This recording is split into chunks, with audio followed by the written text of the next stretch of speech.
you don't live under a rock and you're not ignorant, you know Soul Train, the masterpiece, one of the greatest songs ever made by YBN Nahmir. And you know how it turned him into a meme. So let's see how this turned him into a meme.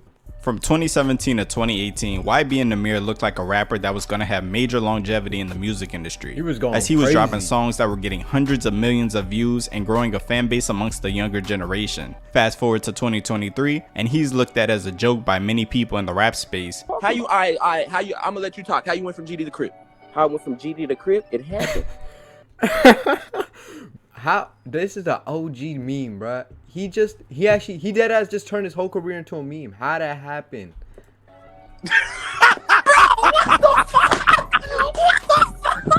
So how does someone go from a platinum recording artist to being looked at as a meme?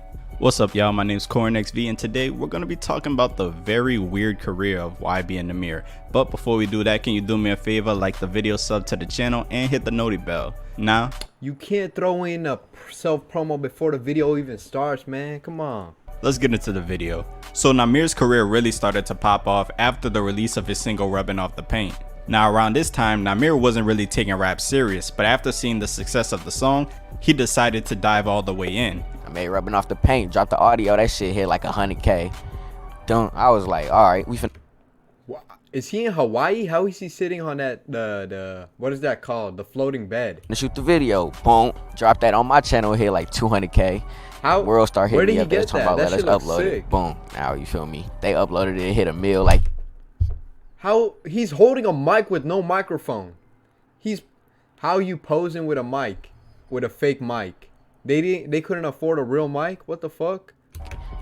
It hit a mil in half a day type shit. What the fuck? It's up from here. He would continue to build a name for himself with songs like Bounce Out With That and The Race Freestyle. Ooh. And he was actually being seen as an artist to take serious, as many of his peers at the time were being labeled as mumble rappers. Nahmir was actually being held in high regards for actually rapping. But unlike many Was that Glorilla? mumble rappers, Nahmir was actually being held in high regards for actually rapping. But unlike many artists that fall off, Nahmir's problems didn't come from the music he was putting out, at least in the beginning. See, one thing you'll notice about Nahmir in the beginning of his career was he was very focused on trying to push YBN to be a big brand. He wanted it to be a big rap group, and he wanted all his friends to be members. There was Nahmir, Almighty J, Corday, Glizzy, Manny, and many other members that Nahmir was trying to help elevate with the success he was getting in his own career. And to some degree, it was actually working. Nahmir was able to get two of his friends' careers to pop off. YBN Almighty J started to gain some buzz with the song Chopstick, and he'd also collaborate with Nahmir on some songs.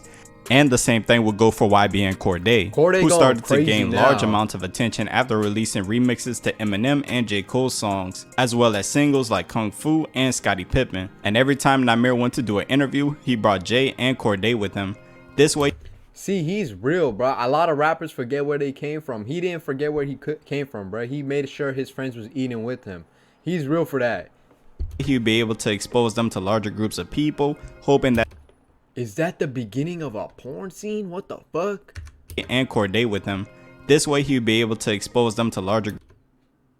I usually skip this part. What the fuck? Groups of people, hoping that the people would check out their music and in return grow their brands and their careers. YBN, yeah, it's some shit I started, you feel me? Well, not me, but just me and my niggas actually. But like, no. What type of fit is this? He got a vest on with no shirt underneath, no wife beater, with Jesus in his lap, bruh. Like a vest with nothing underneath. You are wild. Nah, he's wild for that. I was the first to blow up out of this shit, so you feel me? Motherfuckers called me the head honcho and Glizzy. But shit, you feel me? Jay blowing up, and now Corday coming up too, so you feel me? We just got a bunch of shit coming soon. You feel me? We just some young boss niggas. You feel me? Now everybody get their change, man, because we some young boss niggas. So it is what it is, all that. And on paper, this doesn't look like a bad thing, but at this point, Nahmir hadn't even been out for a whole year yet, and he was already trying to put on two people. The reason a Drake co-sign or a J. Cole feature can solidify someone's career is because they're mainstays in hip-hop. They have bodies of work that fans love and respect, so if they say somebody's next up, fans are more likely to give that person a chance. But to a majority of hip-hop fans, Nahmir still needed to prove himself. He only had a couple of viral songs, which at that time wasn't uncommon for upcoming artists. And when it was time for Nahmir to prove himself and drop his first album, he dropped a collective mixtape with him, Almighty J, and Corday, with most of the songs being singles that had already been out. It also didn't help that around this time, Cordae was beginning to outshine Nahmir. In 2019, Cordae would release his debut album, The Lost Boy, and it was being critically praised. People saw Cordae to be very lyrically mature, and he would even go on to get a Grammy nomination off this album. Many people started to say that Cordae was the best rapper out of YBN. But nonetheless, Cordae would continue to grow, and strangely enough, Nahmir wasn't dropping any music at this time. He would later go on to reveal that this was due to label issues, but this still wasn't a good look for him. And eventually, Cordae would come out saying that he was dropping YBN from his name and just going by Cordae.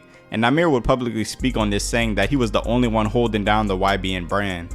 Now, Nahmir's career was slowly losing momentum day by day, but everything would change after the release. He not a meme at this point yet though, cause he was still grinding, but once he stopped releasing songs, that's when he fucked up. He should have kept that momentum going. Of his debut album, Visionland. 3 years after dropping the YBN mixtape, Nahmir finally dropped a solo project, and people hated it. The album only sold 4,000 copies first week, and if you know anything about first week sales, for a signed artist, that's way below average. But ironically enough, when the album did drop, the internet couldn't stop talking about it, and it was mainly due to one song that Nahmir put on the track list, a song titled Soul Train, which would go on to become one of the biggest memes in hip-hop.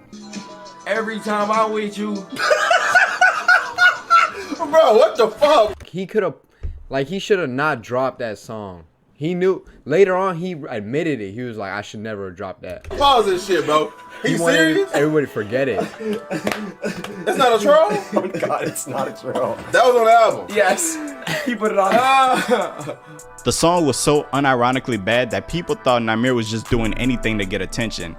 I thought that shit was a troll, bruh. And if that was the case, it did work, because Soul Train was the most streamed and most viewed song on the entire album. But honestly, it just had to be a terrible time for Nahmir, because the internet was clowning him, and even his peers in the rap game were clowning him. And I felt like there's nothing that Nahmir could do, unless having the best song in the world, that would prevent them from hating. Like, I ain't gonna lie, bro. That's tragic. or do you think it's trash too? Tragic. Who is Act talking to? I mean, that's I'm gonna keep it 100, bro. That shit ass, bro. I ain't like that shit. Who is he talking to? I ain't gonna say the whole project ass, bro, but that Soul Train sold definitely some shit, bro. But after Visionland, Nahmir was just kind of looked at as a joke, and it seemed like a lot of people were just trying to take any reason to clown him. He started to do a lot of paid promotion posts on Instagram, and for an artist, this wasn't really a good look, so people started to say he was broke. Nahmir also started to get into a beef with Almighty J, and this really wasn't a good look, especially because Nahmir started claiming that he was a Crip, even though this was something he had never did before. I just came to your birthday. I came to your birthday party in December. You been a bitch, nigga, on Crip, nigga. What you talking about? Nigga wanna do it to you. Listen, Nahmir's a Crip? Oh shit. Oh shit. Pop a Red Bull for this. Once they start claiming gangs, that's when it gets dirty. Like, damn, he's serious about that life? He's a thug? On top of this, he was getting clowned on by a guy he had been close to for years, so this just made the internet clown him even more. Fucked up. Where that shit came from, you not like that, bro. You went live and said you pop niggas. You don't pop niggas. You went live and said you whoop niggas. You don't whoop niggas. Damn! You went live and said niggas know how you get down. Nobody know how you get down. Oh my god. His own friend exposing his ass. What the fuck is you talking about? Nahmir would also start God. beefing with an underground rapper named Jace, and this was mainly due to the fact that Jace had called Nahmir out for claiming that he was a Crip after supposedly Nahmir had been claiming he was a GD. And you know, if you know anything about that type of stuff, you're not really allowed to switch teams. So when Nahmir hopped on IG Live and got asked how he went from GD to Crip, and he said it just happened, it made a lot of people think he was faking. Oh you not gonna God. explain yourself. All you gonna open your mouth and say is some dumbass shit. You not gonna answer the question. Talking, nigga. What the fuck is you talking? How you? I'm gonna let you talk. How you went from GD to Crip? How I went from GD to Crip? It happened. Bro, he ruined his career with that sentence. Soul Train wasn't enough. He had to solidify that he's a meme with that sentence alone. This IG Live just decimated his career. Oh my god. There is no way on Badu. There is That is way. crazy, joking, Bro, bruh. you didn't even. Christ, there is no fucking way you just said. But let's It get to the happened. most important part of this video. Can YBN Nahmir make a comeback? And to be honest, Probably not. I think so. Even though a lot of damage was done to Nahmir's career, I feel like a lot of it was He not self-inflicted. gonna do it. And to be honest, I don't think a lot of people really cared about a lot of events that were going on. Like the whole GD the Crip thing. That's I don't just think a anybody joke. saw That's a Nahmir as a meme. gangster, or at least any of his fans. So I don't think they'll really care about that. That's not holding him back. And on top of that, I always feel like everybody in the music industry is only one hit away from getting a resurgence. And we actually saw this with If you just go back and listen to Soul Train, you be like, damn, he could this got potential. Soul Train got potential. You could put it in that perspective, and you're like, damn, he might make a comeback. Nahmir in 2019 with his song Op Stopper. He dropped the song. It took a little while to catch steam, and then it started blowing up on TikTok. And when it blew up on TikTok, he was able to capitalize with I it, give bro get a a like. feature from 21 Savage, and I feel like he could do the same thing. Because if you go to his YouTube channel, he's been dropping music, and even though it hasn't been getting the biggest numbers, if you go to the comment section, there's clear support. So as long as there's support for your music, Facts. there's always room for your music to grow. But only time will tell how things will work out for him. I hope he can make a comeback. If he just takes it serious, bruh. If he takes it serious and he really puts in work, he could come back, bruh. If he takes it serious, though.